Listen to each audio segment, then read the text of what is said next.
Hello student, good evening बेटा। सुनो ध्यान से। तो पिछले लेक्चर में क्लास 12 है ना, कोऑर्डिनेशन कंपाउंड पढ़ा रहे थे। और कोऑर्डिनेशन कंपाउंड में हम लोगों ने क्या मतलब केवल हमने आपको क्रिस्टल फील्ड थ्योरी के बारे में बताया था। क्या होती है क्रिस्टल फील्ड थ्योरी? ये आपके इलेक्ट्रोस्टैटिक इंटरेक्शन के बेस पे काम करती है। दो तरीके की स्प्लिटिंग होती थी, ऑक्टाहेड्रल और टेट्राहेड्रल। ऑक्टाहेड्रल स्प्लिटिंग क्या होती थी, टेट्राहेड्रल स्प्लिटिंग क्या होती थी, किसकी क्या क्रिस्टल फील्ड स्प्लिटिंग एनर्जी होती थी, ये सारी बातें मैंने आज आप बता दी थी।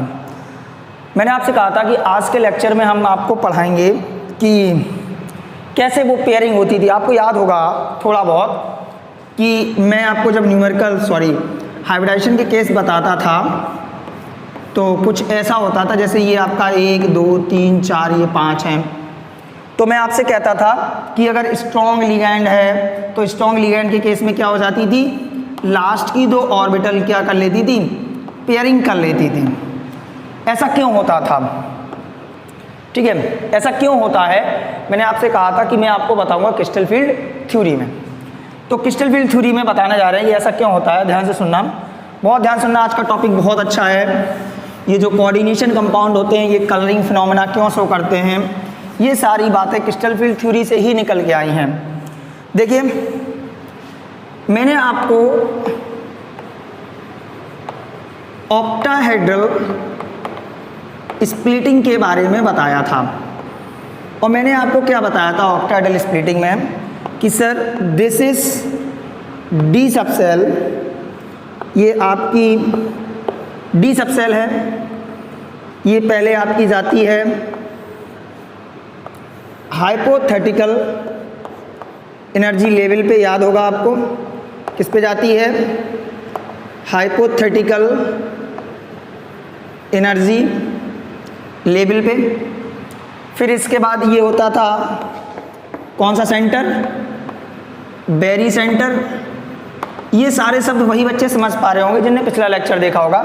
फिर स्प्लिटिंग होती थी तो ये लास्ट की 2 ऑर्बिटल कहाँ चली जाती थी, ऊपर चली जाती थी। इनका नाम क्या था, ईजी। और 3 कहाँ आ जाती थी, नीचे। इनका नाम क्या था, T2G।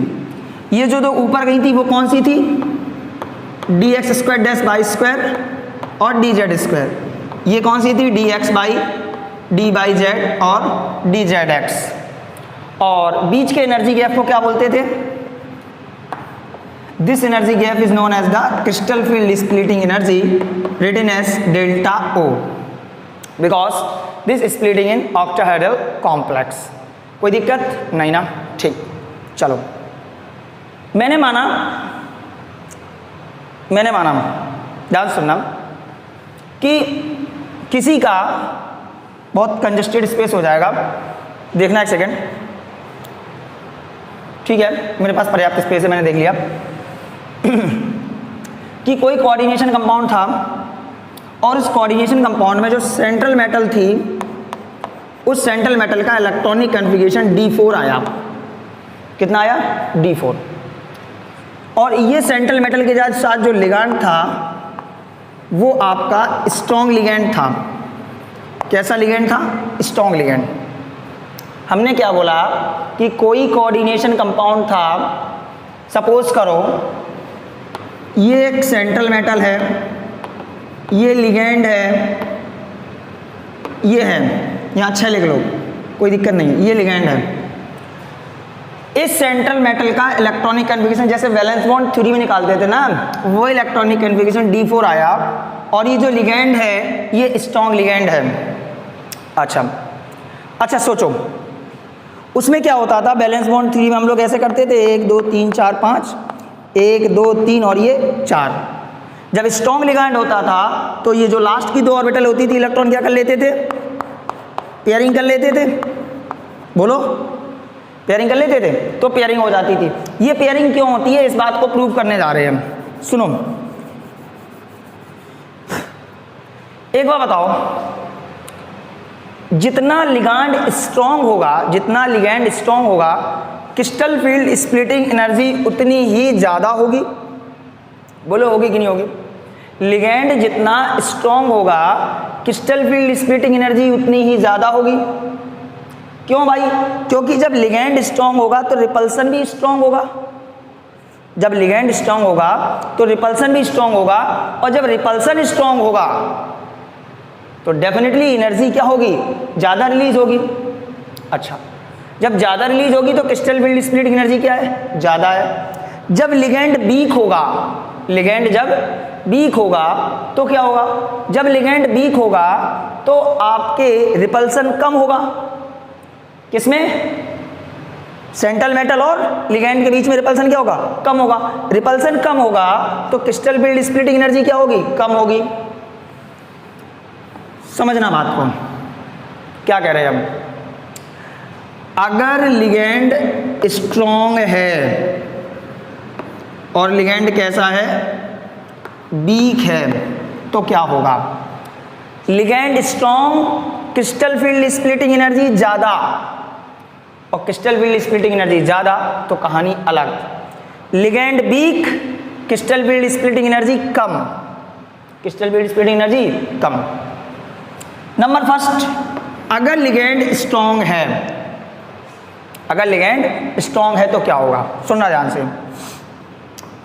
मैंने D4 आया, पहला इलेक्ट्रॉन, दूसरा इलेक्ट्रॉन, तीसरा इलेक्ट्रॉन, अब चौथा इलेक्ट्रॉन कहाँ जाएगा? यहाँ पर। कितनी एनर्जी खर्चा करेगा? इन केस ऑफ स्ट्रॉन्ग लिगैंड की बात कर रहे हैं। कितनी एनर्जी खर्चा करेगा? इतनी एनर्जी खर्चा करेगा, ये इतनी एनर्जी खर्चा करेगा। तब कहाँ पहुँचेगा? यहाँ पे पहुँचेगा। बात समझ रहे? तब कहाँ पहुँचेगा? यहाँ पे पहुँचेगा। ठीक, अगर उसको इसी में आना है तो इसके साथ पेयर करना पड़ेगा। क्या करना पड़ेगा? पेयर करना पड़ेगा। तो पेयर करने के लिए भी एनर्जी वेस्ट करनी पड़ेगी। उसको बोलते हैं पेयरिंग एनर्जी। क्या बोलते हैं? Pairing energy. जब वो चौथा इलेक्ट्रॉन जो है वो इसमें आना है तो वो इसके साथ पेयर करेगा। पेयर करने की एनर्जी को बोलते हैं पेयरिंग एनर्जी। लिगैंड स्ट्रॉन्ग है, क्रिस्टल फील्ड स्प्लिटिंग एनर्जी क्या? Crystal field splitting energy CFSE delta O is greater than the pairing energy. ये क्या है? पेयरिंग एनर्जी से ज़्यादा है। मैंने माना कि क्रिस्टल फील्ड स्प्लिटिंग एनर्जी है 2000 यूनिट और पेयरिंग एनर्जी मैंने P0 क्या है? पेयरिंग एनर्जी यहाँ लिख लो, क्या है? P0 है 500 यूनिट। अपने दिमाग सोचना, अपने दिमाग सोचना कि आप कहीं पढ़ने के लिए गए, पढ़ने के लिए गए, आपके कोचिंग के बगल में एक कमरा है, कोचिंग के बगल में एक कमरा है, उसमें ऑलरेडी एक लड़का रहता है, वो 2000 रुपये किराया देता है। तो उसने तुमसे कहा कि भाई एक काम करो, 1000 तुम देने लगो, 1000 हम देने लगें, कोचिंग के बगल में दोनों लोग बने रहेंगे। एक ऑप्शन ये। एक पढ़ने गए कोचिंग, और कोचिंग से लगभग 20 किलोमीटर दूर कमरा है, और वहाँ तुम्हें अकेले रहना है और किराया 2000 देना है। तो हाउ आर यू मूर्ख, या हाउ इज द मूर्ख? तुम कितने बड़े मूर्ख हो कि तुम एक तो कोचिंग से 20 किलोमीटर दूर प्लस 2000 रुपया किराया, एक कोचिंग के बगल में, एक कोचिंग के बगल में प्लस 1000 रुपया किराया। तो कौन ऑप्शन चूज करोगे? भाई हम किसी के साथ रह लेंगे, 20 किलोमीटर दूर जाएंगे नहीं और 2000 रुपया किराया बर्बाद करेंगे नहीं। तो क्या है? इन केस ऑफ स्ट्रॉन्ग लिगैंड इतना ज़्यादा रिपल्सन होता है कि क्रिस्टल फील्ड स्प्लिटिंग एनर्जी बहुत ज़्यादा हो जाती है। किससे? पेयरिंग एनर्जी से। इसलिए चौथा इलेक्ट्रॉन कहाँ? ऊपर इतना खर्चा करके, इससे अच्छा है वो 500 यूनिट खर्चा करके इसके साथ नहीं रहेगा।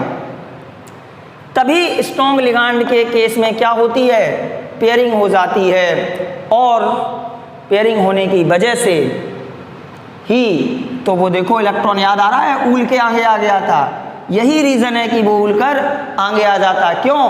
कि in case of strong ligand crystal field splitting energy is greater than the pairing energy, so electron are paired. अब इसका इलेक्ट्रॉनिक कन्फिगरेशन कैसे लिखते हैं? पता कैसे लिखेंगे? ये क्या है? ये है T2G, ये क्या है T2G। T2G में कितने इलेक्ट्रॉन, 1 2 3 4, T2G 4, और Eg में कितने इलेक्ट्रॉन है 0, Eg 0। This is the electronic configuration of D4। ठीक, अच्छा फिर इसके बाद फिर सेंट्रल मेटल पे यही कंडीशन है, D4 आया और जो इसका सेंट्रल मेटल का लिगेंड है वो कैसा लिगेंड है, वीक लिगेंड है। कैसा लिगेंड है, वीक लिगेंड है। और जब सर वीक लिगेंड है तो डेफिनेटली रिपल्सन कम हो रहा होगा। वीक लिगेंड है तो रिपल्सन क्या हो रहा होगा, कम हो रहा होगा। और जब रिपल्सन कम हो रहा होगा तो क्रिस्टल फील्ड स्प्लिटिंग एनर्जी भी क्या होगी, कम होगी। मैंने माना this crystal field splitting energy in case of week ligand is 400 unit. कितनी है, 400 यूनिट। अब सुनो, कोचिंग के बगल में एक कमरा, कोचिंग के बगल में एक कमरा, कमरे का किराया तुम्हें 2000 रुपया देना है, साथ में एक लड़का और रहेगा, साथ में एक लड़का और रहेगा।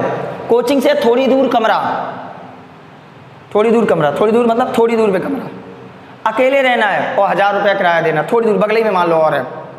तो भाई अकेले रहोगे और 1000 रुपया किराया दोगे, क्यों मैं 2000 रुपया किराया देके किसी के साथ रहूँगा, अकेले रहूँगा, सेल्फ स्टडी करूँगा अपनी, यार खुद की पढ़ाई पे ध्यान दूंगा, है कि नहीं।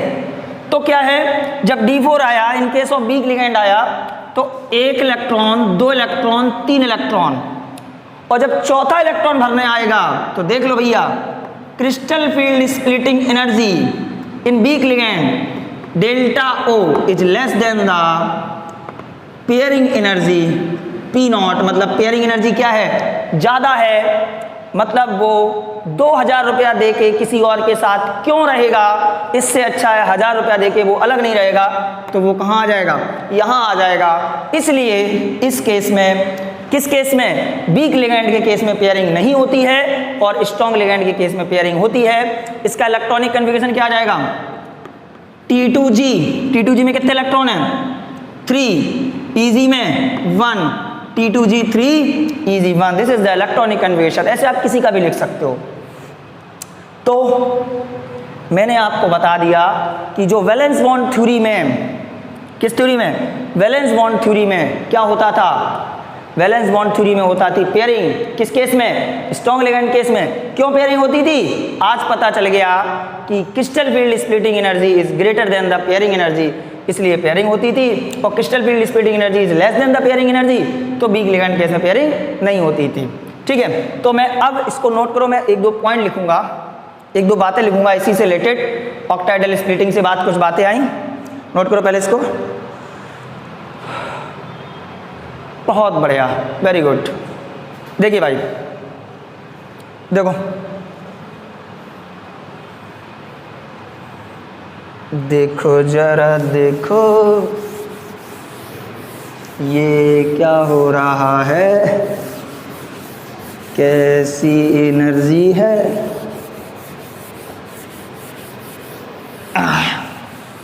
देखो, इस ऑक्टाहेड्रल स्प्लिटिंग के बाद मुझे एक ज्ञान मिल गया, दैट्स कॉल्ड स्पेक्ट्रोकेमिकल सीरीज। भाई कैसे, मैंने सभी लिगेंडों के केस में क्रिस्टल फील्ड स्प्लिटिंग एनर्जी को कैलकुलेट किया, किसी में कम आया किसी में ज़्यादा आया। तो फिर इससे लिगेंड की मुझे क्या पता चल गई, स्ट्रेंथ पता चल गई। तो क्या है, ligands are arranged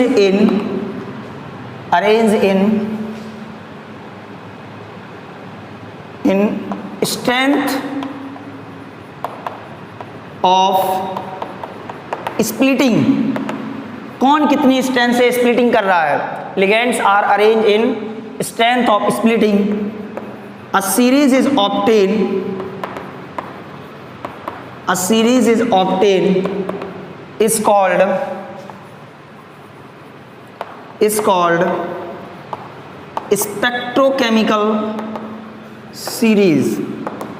क्या बोलते हैं, स्पेक्ट्रोकेमिकल सीरीज। तो इसमें पता चला कि सबसे ज़्यादा Cn-, NO2-, CO,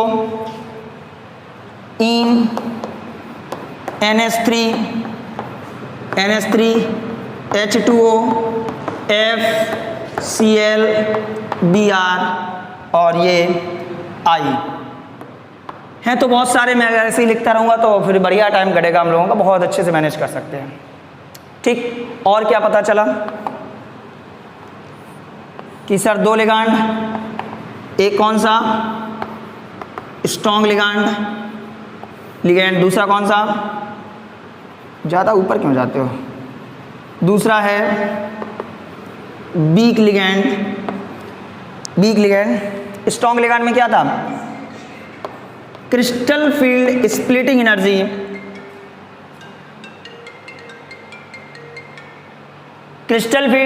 energy is greater than the pairing energy.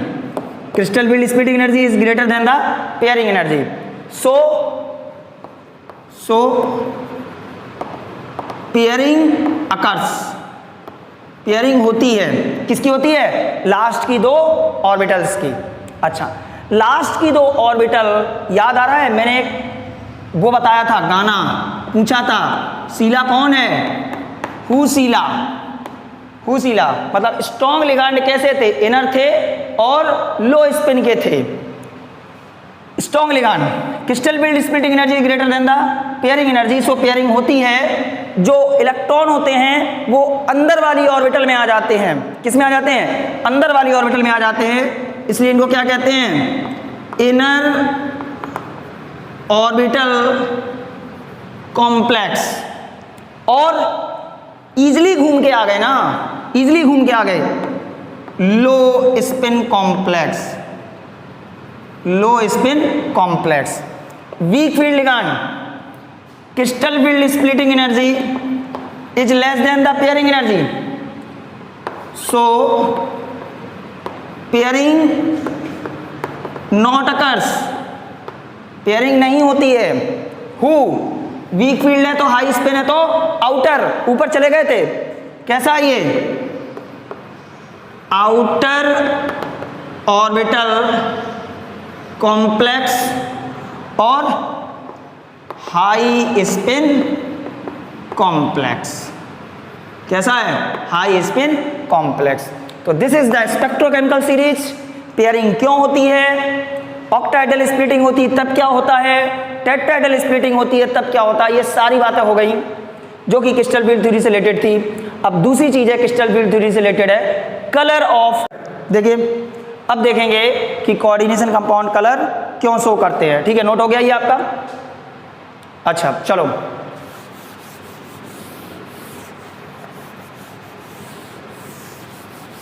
एक को घर दिया एक को भर दिया, ये कैसी आग।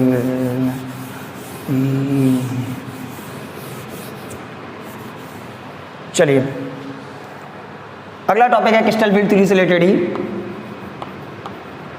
Colour of coordination compound.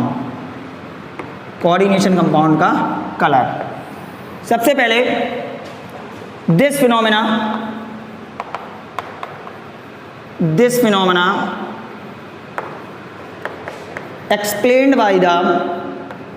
explained by the CFT। ये बात किसने एक्सप्लेन की थी, क्रिस्टल फील्ड थ्योरी ने एक्सप्लेन की थी कि कोऑर्डिनेशन कंपाउंड कलर क्यों शो करते हैं और किस बेस पे शो की थी, on the basis of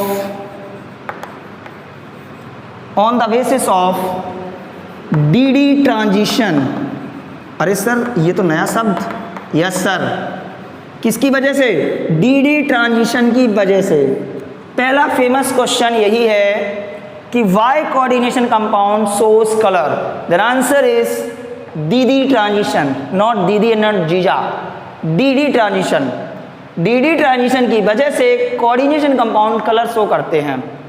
sir क्या होता है DD ट्रांजिशन, क्या आप मुझे बताएंगे? बिल्कुल बताएंगे, पैसे दे रहे ना।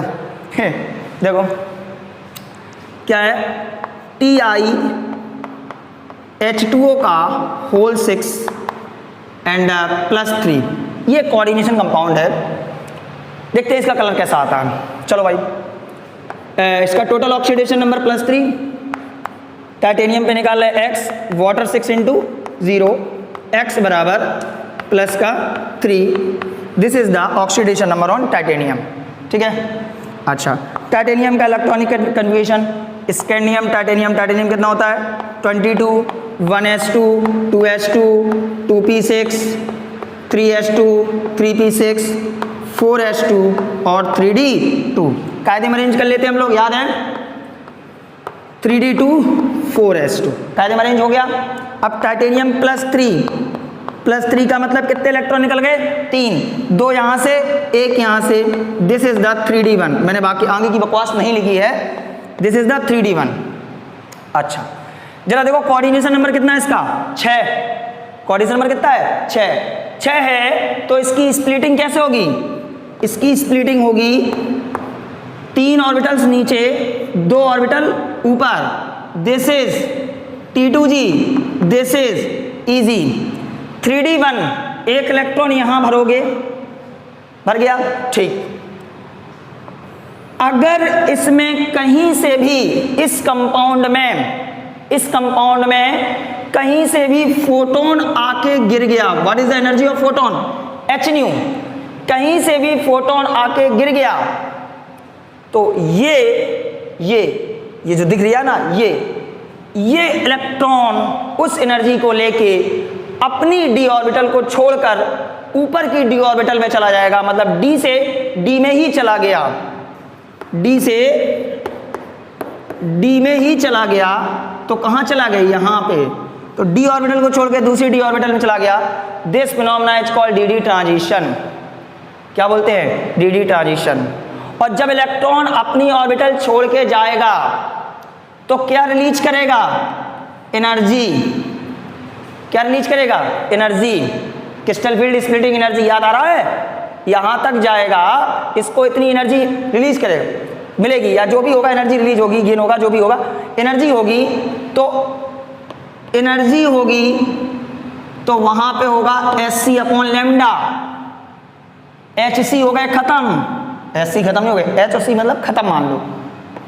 E इज द उल्टा ऑफ लैम्डा, जहां पर वेवलेंथ होती है वहां पे विवजियोर होता है, क्या होता है विवजियोर होता है, इसलिए इसमें क्या आ जाएगा कलर आ जाएगा। क्यों, dd ट्रांजिशन की वजह से जाएगा, एनर्जी का एमिशन करेगा या गेन करेगा, जो भी करेगा उसमें एनर्जी की बात होगी, और जब एनर्जी की बात होगी तो उसमें वेवलेंथ होगी, गेन करेगा, जो भी करेगा वो आगे का टॉपिक में बताऊंगा, ये मत सोचना मुझे आता नहीं है, ठीक है, अभी मैं समझा नहीं पा रहा हूँ, या तो पढ़ के नहीं, ऐसा फील करो आप, मतलब वेवलेंथ होगी, और जैसा उसमें वेवलेंथ होगी तो डेफिनेटली उसमें विवजियोर होगा, तो विवजियोर होगा तो डेफिनेटली वो क्या शो करेगा कलर शो करेगा। यही रीज़न है कि dd ट्रांजिशन की वजह से कोऑर्डिनेशन कंपाउंड आपके क्या शो करते हैं कलर शो करते हैं। और colouring phenomena of coordination compound is correctly explain by the crystal field theory and what is the dd transition in front of you. Sir कुछ नया बताओ, अच्छा नहीं लग रहा। हाँ बता रहे, इसको नोट मारो जरा।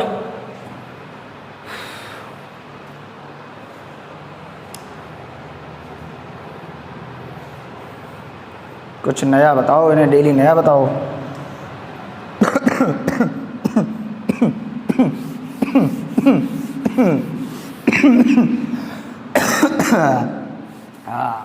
बहुत कोशिश किया लेकिन खांसी नहीं रुका। अच्छा भैया अभी तक किसी कोई दिक्कत है? देखो बेटा, पहला लेक्चर जो क्रिस्टल फील्ड थ्योरी का था, जिस बच्चे ने नहीं देखा उसमें थोड़ी डिस्टरबेंस भी हो गई थी, टाइमिंग की डिस्टरबेंस, जो टाइम शेड्यूल था उस टाइम शेड्यूल पे नहीं हो पाया था ड्यू टू सम रीज़न, क्योंकि ये नेट से रिलेटेड चीज़ें हैं, कोई मेरे घर पे नहीं है ना कोई सिस्टम है, एक मतलब ऊपर वाले के हाथ में नहीं कह सकते, तो नेटवर्क के हाथ में है, तो उसी हिसाब से काम हो पाता है। इसलिए आप टाइम निकाल के उसको देख लो, जिन बच्चों ने नहीं देखा है। जब आप वो वीडियो देखोगे तो मैं इतनी बड़ी बड़ी बातें कर रहा हूँ ना, स्प्लिटिंग खटाया कि ये सब समझ में आ जाएगा, ठीक है। चलो अच्छा सर, आपने कहा कि TiH2O का होल 6 + 3 ये कलर शो कर रहा है, बिल्कुल सही बात है, कलर शो कर रहा है भाई, इसमें dd ट्रांजिशन हो रहा है, कलर शो कर रहा है। अच्छा सर मैंने इसको गर्म कर दिया, अब क्या होगा? बहुत बड़ी बात कर दी आपने। मैंने इसको गर्म कर दिया। जब मैंने इसको गर्म कर दिया तो इसके सारे के सारे पानी वेपराइज हो गए, मतलब कौन निकल गया? इसके लिगेंड निकल गए। लिगेंड क्या हो गए? निकल गए। ये रिमूव हो गए, वेपराइज हो गए, जो भी हो गए तुम समझो। और जब लिगेंड निकल गए तो स्प्लिटिंग कौन करेगा? रिपल्सन तो लिगेंड ही कर रहे थे। ये जो ऐसे हो जाता था कटक कटक, 2 ऊपर और 3 नीचे, जब लिगेंड नहीं है तो ये स्प्लिटिंग कौन करेगा? और जब स्प्लिटिंग नहीं होगी तो ये एनर्जी कहाँ से आएगी? जब स्प्लिटिंग नहीं होगी तो एनर्जी कहाँ से आएगी? और जब एनर्जी नहीं होगी तो फिर ये लैम्डा कहाँ से आएगा? और लैम्डा नहीं होगा तो फिर कलर कहाँ से आएगा? इसका मतलब ये कलरलेस हो जाएगा। यस, कैसा हो जाएगा? कलरलेस हो जाएगा, क्योंकि इसका लिगेंड क्या हो गया? रिमूव हो गया। लिगेंड रिमूव होने से स्प्लिटिंग खत्म हो गई। स्प्लिटिंग खत्म होने की वजह से एनर्जी खत्म हो गई। एनर्जी खत्म होने की वजह से लैम्डा खत्म हो गया। लैम्डा खत्म होने की वजह से कलर खत्म हो गया। एक और देखो अच्छा एग्जाम्पल।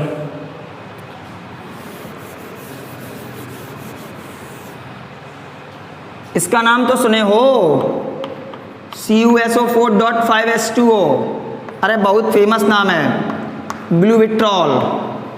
ये भी एक कोऑर्डिनेशन कंपाउंड बनाता है। और एक बार पूछा गया है कि ब्लू विट्रॉल में कितने पानी के मॉलिक्यूल काम करते हैं एज ए लिगैंड? तो कितने करते हैं? 4। चलिए, इस ब्लू विट्रॉल का कलर ब्लू होता है। क्यों होता है? ये लिगैंड है। जब ये लिगैंड है तो ये स्प्लिटिंग करेगा। स्प्लिटिंग करेगा, डी सबसेल टूट जाएगी। डी सबसेल टूटेगी तो क्रिस्टल फील्ड स्प्लिटिंग एनर्जी होगी। क्रिस्टल फील्ड स्प्लिटिंग एनर्जी होगी तो वेवलेंथ होगी। वेवलेंथ होगी तो कलर होगा। बट अगर मैं इसको गर्म कर दूं तो केवल क्या बचेगा? CuSO4 + 5H2O निकल गए। और जब 5H2O निकल गए तो लिगैंड बचा नहीं। लिगैंड बचा नहीं तो स्प्लिटिंग होगी नहीं। स्प्लिटिंग होगी नहीं तो एनर्जी नहीं होगी। एनर्जी नहीं होगी तो लैम्डा नहीं होगा। तो ये CuSO4 कैसा हो गया? कलरलेस। कैसा हो गया? कलरलेस। कुछ ऐसी कहानियां हैं। मतलब कुल मिलाकर अगर हम बात करें तो कलर कोऑर्डिनेशन कंपाउंड शो करता है। ये बात डिपेंड करती है लिगैंड पे। लिगैंड कैसा है? लिगैंड ज़्यादा स्ट्रॉन्ग है, समझना। लिगैंड मोर स्ट्रॉन्ग लिगैंड, अपने दिमाग से सोचना। More strong ligand. लिगैंड कैसा है? मोर स्ट्रॉन्ग लिगैंड है। लिगैंड की स्ट्रेंथ ज़्यादा, क्रिस्टल फील्ड स्प्लिटिंग एनर्जी ज़्यादा। बोलो, जितना ज़्यादा लिगैंड स्ट्रॉन्ग उतनी ज़्यादा रिपल्सन, उतनी ज़्यादा क्रिस्टल फील्ड स्प्लिटिंग एनर्जी, उतनी क्रिस्टल फील्ड स्प्लिटिंग एनर्जी। जितनी एनर्जी ज़्यादा उतना ही कम लैम्डा। और पता है तुम्हें, इधर जाने पर लैम्डा बढ़ता है। मतलब जब लैम्डा कम होगा तो कलर कहीं इस रीजन में आएगा, और जब लैम्डा ज़्यादा होगा तो कलर कहीं इस रीजन में आएगा। मतलब जब वीक लिगैंड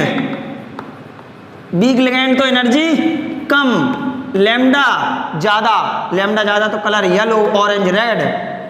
और लैम्डा कम, लिगैंड स्ट्रॉन्ग, एनर्जी ज़्यादा, लैम्डा कम, कलर वायलेट, इंडिगो, ब्लू। समझे? तो कलर किस पे डिपेंड करता है? लिगैंड पे डिपेंड करता है। एक छोटी सी बात और बताऊंगा मैं, चेंजिंग ऑफ लिगैंड। अगर लिगैंड चेंज कर दी जाए, effect of changing of ligand in coordination compound. किसी कोऑर्डिनेशन कंपाउंड में अगर सर लिगैंड चेंज कर दिए जाएं तो उसके कलर पे क्या इफेक्ट पड़ेगा? This is not his effect.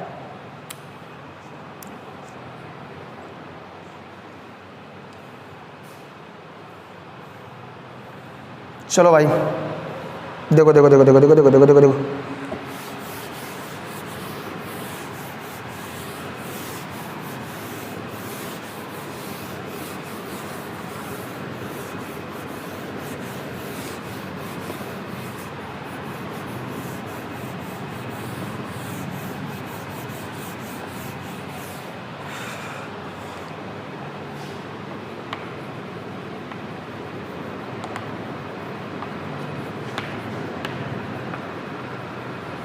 Changing of ligand समझो।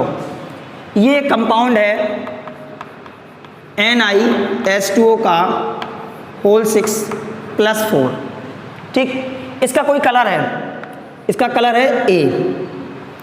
मैंने इसमें से 2 पानी के मॉलिक्यूल निकाल के एक ईन जोड़ दिया, कंपाउंड बन गया NiH2O का होल 4 ईन प्लस 4। अब इसका ए कलर था, मैं केवल आपको फिनोमेना समझा रहा हूँ, मैं कलर नहीं रटा रहा हूँ, ये तो आप बुक से रटोगे। कलर कैसा हो गया, बी।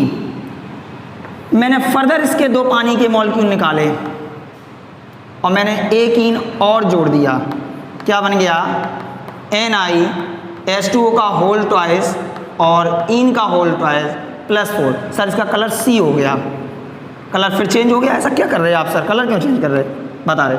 मैंने फिर 2 पानी निकाल दिए और मैंने फिर इसमें एक ईन जोड़ दिया,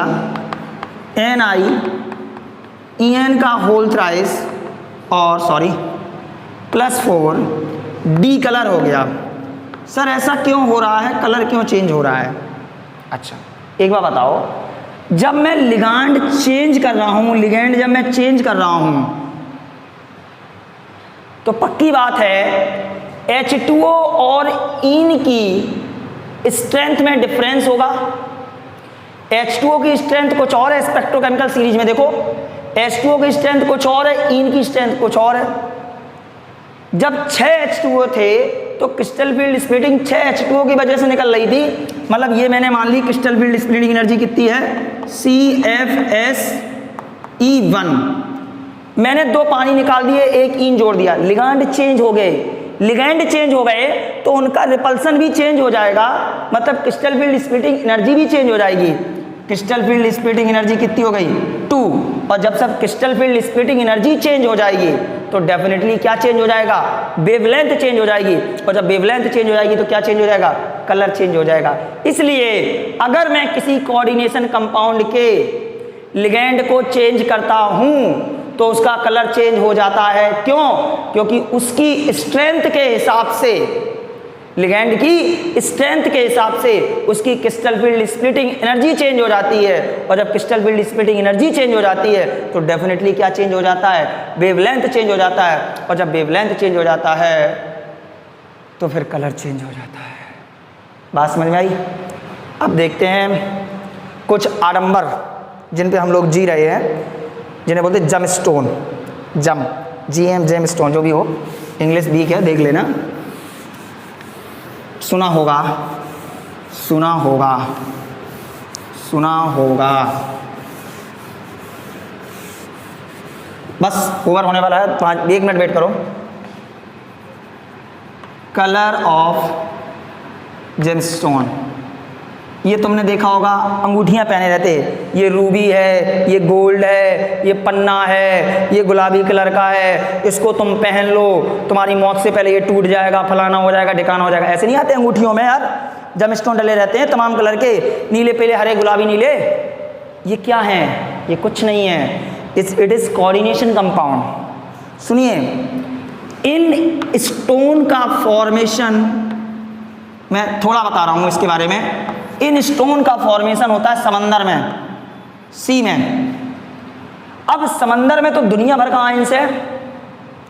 ये पत्थर है, ये पत्थर है, इस पत्थर में धोखे से एक क्रोमियम फंस गया।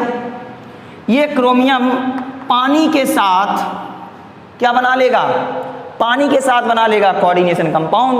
और जब ये बना लेगा कोऑर्डिनेशन कंपाउंड तो इसमें होगी क्रिस्टल फील्ड स्प्लिटिंग एनर्जी, और क्रिस्टल फील्ड स्प्लिटिंग एनर्जी होगी तो उसमें क्या होगा, वेवलेंथ, और वेवलेंथ होगा तो उसमें क्या होगा, कलर।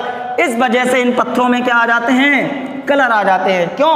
क्योंकि जो ये पत्थर समंदर में मिलते हैं ये मेटलों के साथ कोऑर्डिनेशन कंपाउंड बना लेते हैं, और कोऑर्डिनेशन कंपाउंड बनाने की वजह से उसमें किसका फिनोमेना आ जाता है, कलर्ड का फिनोमेना आ जाता है। बाकी ये बायोडम्बर है, जैसे अनदर पत्थर है वैसे ये पत्थर है, बस इनकी कीमत 1 लाख होती है तो उनकी कीमत 1 रुपया किलो भी नहीं होती है। ठीक है, तो कुल मिला के क्रिस्टल फील्ड थ्योरी क्या थी, पेयरिंग क्यों होती थी, कोऑर्डिनेशन कंपाउंड कलर क्यों शो करते थे, ये सारी बातें हो गई। इसमें भी कुछ कमियां थी, उन कमियों को दूर करने के लिए आई मॉलिक्यूलर ऑर्बिटल थ्योरी, लेकिन आपके सिलेबस में बहुत दूर दूर तक नहीं है। आप ग्रेजुएशन वगैरह करोगे तब जाके मिलेगी ना, IIT नीट वगैरह कहीं नहीं है। तो मॉलिक्यूलर थ्योरी, लेकिन आपने केमिकल बॉन्डिंग में पढ़ी है, वो मॉलिक्यूल के लिए मैं कोऑर्डिनेशन कंपाउंड की बात कर रहा हूँ, तो मॉलिक्यूलर थ्योरी पढ़ानी नहीं है। इसके बाद आती है आइसोमरेज, इसका अगला फिनोमेना है, बहुत अच्छा फिनोमेना है। आइसोमरेज देखेंगे, बहुत इंपॉर्टेंट आर्टिकल है, 100% एक क्वेश्चन आता है किसी न किसी एग्जाम में, लेकिन वो नेक्स्ट लेक्चर में। आज के लिए इतना ही काफ़ी है। अगर अभी भी आपको कोई दिक्कत है क्रिस्टल फील्ड थ्योरी, अभी बताओ, मैं दूर कर दूँ। आज बता दो, रात तक मैं बता दो, अगली सुबह तक मैं बता दो, जब बता दो मैं दूर कर दूंगा। ठीक है, okay, thank you, good night.